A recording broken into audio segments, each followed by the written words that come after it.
time waiting are two statements we hear often, but neither one of them suggests magnanimity or good humor.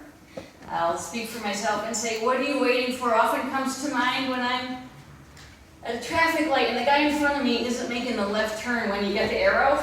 You know he's on his phone, right? What are you waiting for? And, become very indignant and impatient and even contemptuous for the crime of wasting precious time. This got me thinking about our relationship with time and how we understand it. And so I did a little Google search and I found a blog called Clockified. Isn't that funny, Clockified? And here are just a few lines to give us some food for thought. William Shakespeare, better 3 hours too soon than a minute too late.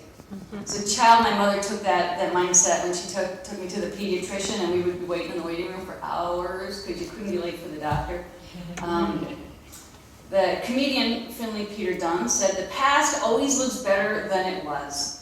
It's only pleasant because it isn't here." And an entrepreneur named Timothy Ferriss, he said, "Someday is a disease that takes your dreams to the grave with you." That was kind of dire.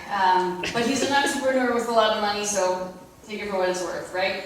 The problem of delay, I think, is something that can plague us. But time, what is it? We often hear that time is all that we have, that life and time are the same thing. And when I think about these things, I take myself to my source book. One of my favorites is Cassell's Dictionary of Greek Mythology. And time has a fun little history, and I'm going to share that with you. The ancient Greeks, if you ever feel like your family's strange or difficult, go to the Mythology Dictionary, you'll feel much better. Kronos was the king of the Titans and the god of time. And in particular, time when viewed as a destructive, all-devouring force. Sound familiar? Right? And he ruled the cosmos during the Golden Age, after castrating and deposing his father Uranus. In fear of a prophecy that he would in turn be overthrown by his own son, he ate his children as they were born. His wife rescued little baby Zeus from the meal and substituted a stone wrapped in swaddling. And Kronos ate the stone, and she secreted little Zeus over to the island of Crete. Well, the guy grew up, and he went back home and forced his dad to barf up the siblings. And then he led his siblings in a 10-year war against the Titans, driving them to defeat and straight to the underworld. Many human generations later, Zeus released Dad and the gang from prison and made the old Titan king of the Elysian Islands. Right? So worked out. He wound up sort of king of the underworld. So there it is. Time, we have this sense of time as being destructive and threatening. Add to that waiting. Waiting is a word with a fun history too. It comes from around 1200. It was defined as to watch with hostile intent, to lie in wait for, to plot against. So time and waiting are two very troubling concepts, and we live with them all day, every day, right? Waiting is right up there with being preyed upon and praying with an E. And I thought about these things when I was thinking about getting my students ready for our work with Samuel Beckett's play, Waiting for Godot. And I believe that reading is entering a conversation with the creative work at hand, approaching it as a fellow seeker with the author. I don't believe that there are a set of study guide questions that children should spend their time looking up on the internet to hand in assignments. I don't believe I have the understanding of the text, and that children should flatter me by telling me what I told them. And for this reason, my students are deeply suspicious of me as a person. I'm a little dodgy. I told them I'll bring my certificate and I'll show you the state of Connecticut so that I could do this. And I had all these plans for sort of classic introduction to Beckett, and I threw them away and decided to ask these high school seniors to write a 2-page dialogue about waiting. And they said, that's it? I said, yes. Go. And they wrote.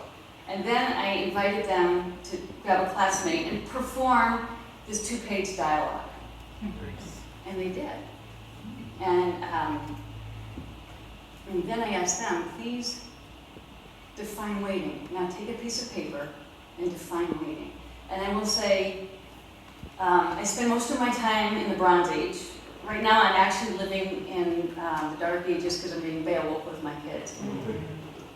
So paper and pen are really modern instruments as far as I'm concerned. We don't do a lot with computers in the classroom because I tell my students that it's the integrity of their thought and the integrity of their experience. That is why they're there. And this great experiment we call public education, where taxpayers are buying books for them to read and us to play with, is what it's about. And there must be a reason, and it's for them to find their voices and to use them. And what I received in response in their writing was, for me, a tour de force, and I would like to share those thoughts with you. Keep in mind, these are high school seniors, second semester seniors, right? So we started this in early March. Waiting is a state of mind. It is the act of sitting, literally or metaphorically, until something happens. But doing so causes a state of mind thinking about the thing until it arrives. This is insecurity, doubt, or fear that it won't arrive, and all the sitting and thinking will be for nothing. Waiting is someone sacrificing themselves to time because they don't want to or cannot go find something themselves. If the thing needs to find them, they wait. If they're unsure where it is, they wait. Therefore, waiting is being unsure and then waiting to be sure. Waiting is worry because they're unsure. Without waiting, they would not be where they need to be when the thing arrives. So worry is important. Waiting is an experience that requires a patience that most people don't have. This kid got a English teacher. It's often agonizing to think ahead about what's coming and the expectations that are looming. Waiting is looking for answers. We wait our whole lives. We wait to be born, we wait to grow up, and we wait to leave the world. Waiting is part of living.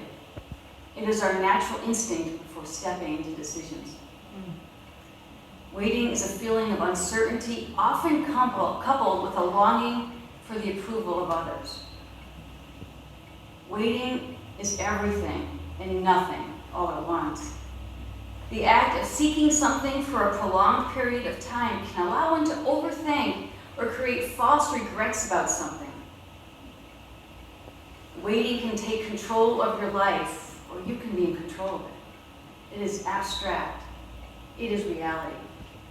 It is an inescapable part of life. A successful but intense family member can create a very fearful and dissipating waiting process, especially if that family member is someone the individual would want to make proud. A random stranger can make the process just a little bit better with kind words of hope and that feeling that it's all worth it. The people you surround yourself with and choose to look up to and listen to can affect your individual mindset toward anything, especially waiting. Waiting is something essential as part of the human experience. And waiting usually involves an element of uncertainty, another vital part of being human. We never know what's around the riverbed. We all ask ourselves, what adventures lie ahead? What will my life be like? When people reflect back on my life, what will they say? What will the big events of my life be like? Truly, all of us are waiting for life to smack us in the face and say, go that way. Though how many of us are prepared to say yes, to actually go where we are led? We all have anticipatory desires, but do we have eyes to see when they are fulfilled? The thing we're waiting for will come to pass one way or another. This is a shared human experience, one that we're all in the same boat for. None of us knows what's around the riverbed, but we're all floating down that river together. Thus, my students quietly, individually, collectively gave me a poem. And those were about 10 of the 13 voices in the room together. And the performance they gave was cathartic, and the reflection they gave was a very, very personal experience for them. And I later said, here, this is the introduction to your writing about this play. And it was authentic writing. No ChatGPT, no Google. And it brings to mind one of my favorite lines from the mythographer, Joseph Campbell, who had been a professor at Sarah Lawrence College and became famous when Bill Moyers interviewed him in the late 80s at Skywalker Ranch. He said, to see life as a poem and yourself participating in the poem is what the myth does for you. It is the beauty of life. And when these kids perform, their skits were really about college acceptance and waiting for that letter. And one of the bright lights in that room talked about choosing to go to community college.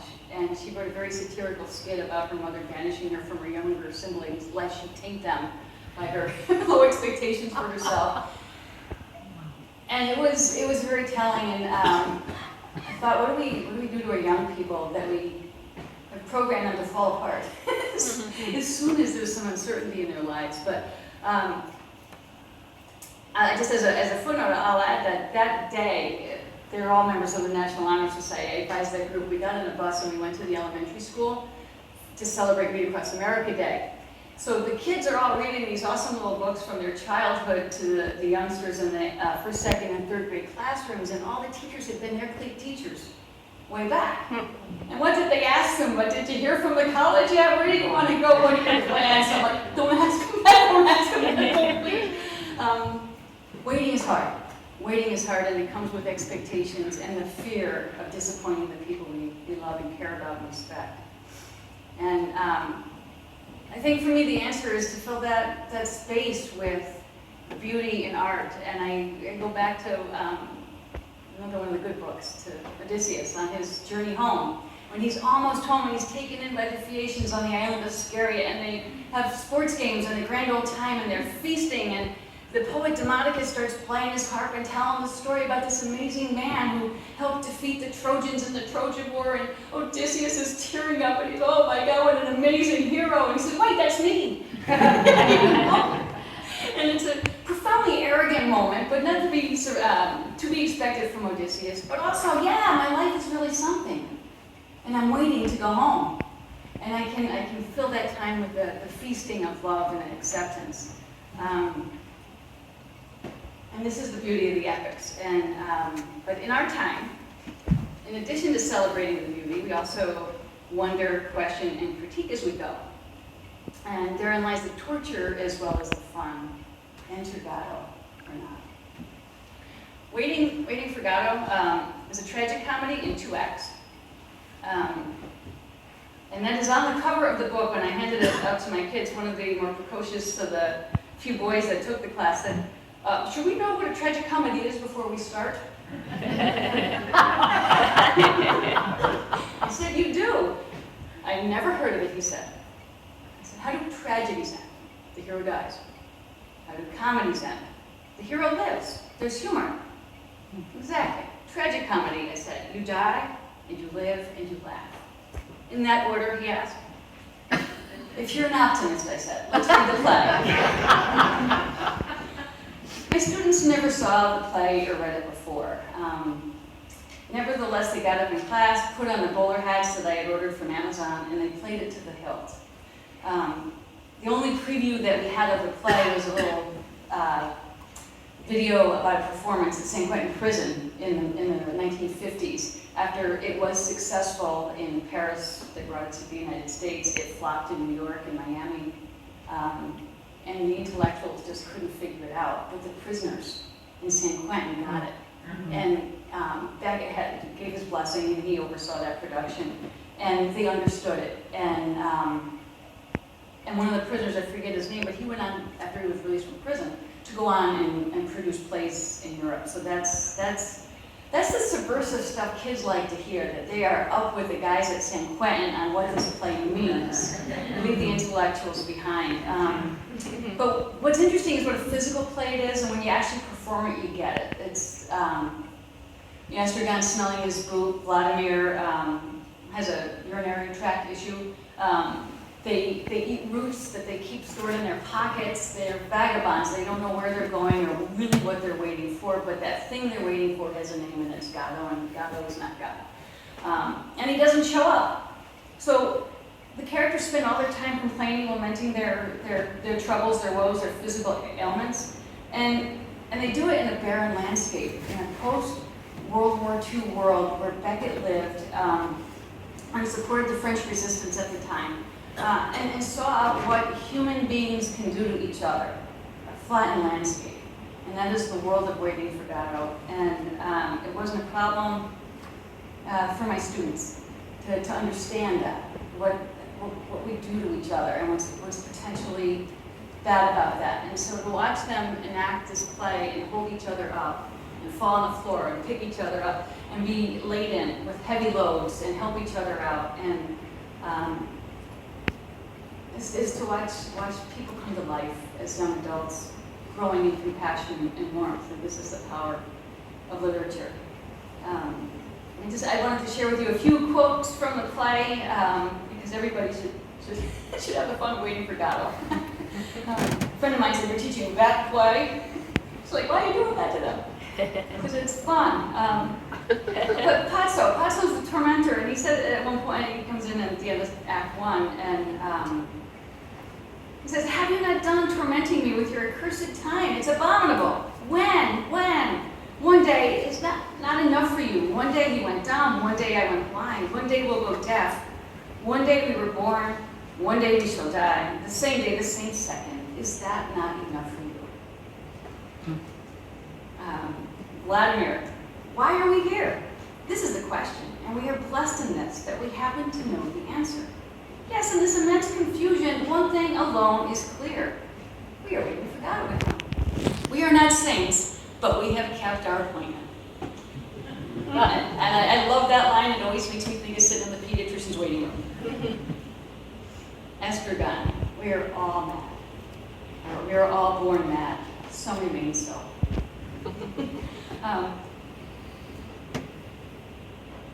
Thinking about waiting and the endurance test that was waiting for COVID to pass not so long ago, a colleague of mine had said during the 2-week interval we had where we thought it was going to go away and then we go back to school, she said to me later, "Sandy, if I knew it would end, I would have used those 2 weeks differently. I would have cleaned out a closet," right? And we did that. We did not know who we were anymore because the waiting challenged that, took everything away and said, "Who are you?" And we had no answer. So we learned to make sourdough bread, IPAs, take out walls in our houses, cocktail hours on Zoom. And I think waiting and crises invite us to remake ourselves and rethink what we're doing and what matters. And I think that the hymn this morning, "Wake Now My Senses," the searching for justice and caring for the earth is all there really is to do with our time, regardless of what we're waiting for. And then on a sort of personal note, last summer, do you remember when we were waiting for the smoke from the Canada wildfires to clear, and how horrifying that was? It was just one stop, drop, and roll crisis around here after another, right? COVID, wildfires. But when the smoke did clear, I found myself noticing the trees for the first time in a long time. And I saw the bittersweet choking our trees like boa constrictors and all the other invasive plants, and discovered through a notification about an event at a public library in Canaan, Connecticut, that a woman named Dee Solomon was going to do a program on removing invasives. Click through, the nerd was going to be first, it was already booked. So I contacted the woman directly, and she and I have developed a rapport, and she has helped guide me and others at Woodlake on how to remove invasives, and we've gotten through quite a lot of stuff. And I said to Ed the other day, I said, now we're waiting to see if those trees are okay, because we moved a lot of garbage off the trees. And And what we found while we were working on this together, in this waiting to improve our world around us, is a world that is breathing around us, that the soil that we stood on was alive. And we walked carefully because we understood that as we became acquainted with our landscape. And we would target trees. Well, look at that one, and that one, and that one. And suddenly we had a plan. And it was very difficult to walk away from a tree any more than you'd walk away from a friend and say, I know you're choking, but I'm going to go have a sandwich and then I'll see how you're doing. You don't. You stay and you do the work. And we very happily got a lot of work done. And I was inspired by my own work with neighbors and Ed and others in this waiting process to heal the land around us, to write this little poem called Waiting. Sunless winter light falls like a gray paw, whispering good night, love, and fare thee well, stopping time with a whisper and a kiss, that dreamless sleep might come to keep the peace. Solitude and silence are winter's gifts, banking the soul's fire until light returns to efface the sharp edge of winter's wind, that with the fall of darkness sends us inward. Squalls will give way to spring showers of light, and the warm, healing touch that beckons life to unfold itself to earth in earth time, a whisper, a kiss, an invitation. You take your rest beside ancient stone walls. Beside you, I wait spring's light's first call. A little poem inspired by shagbark hickory.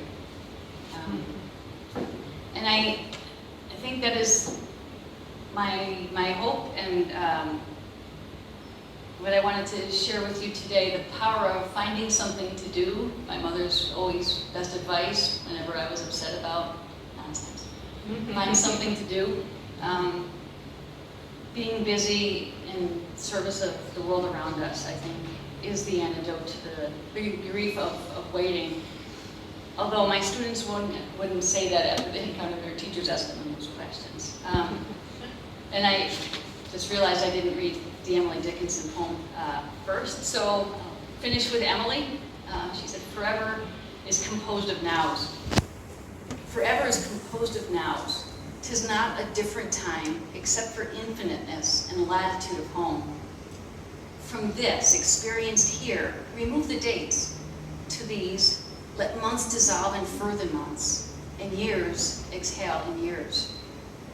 Without debate or pause or celebrated days, no different our years would be from Anno Dominis, every day is sacred. Thank you.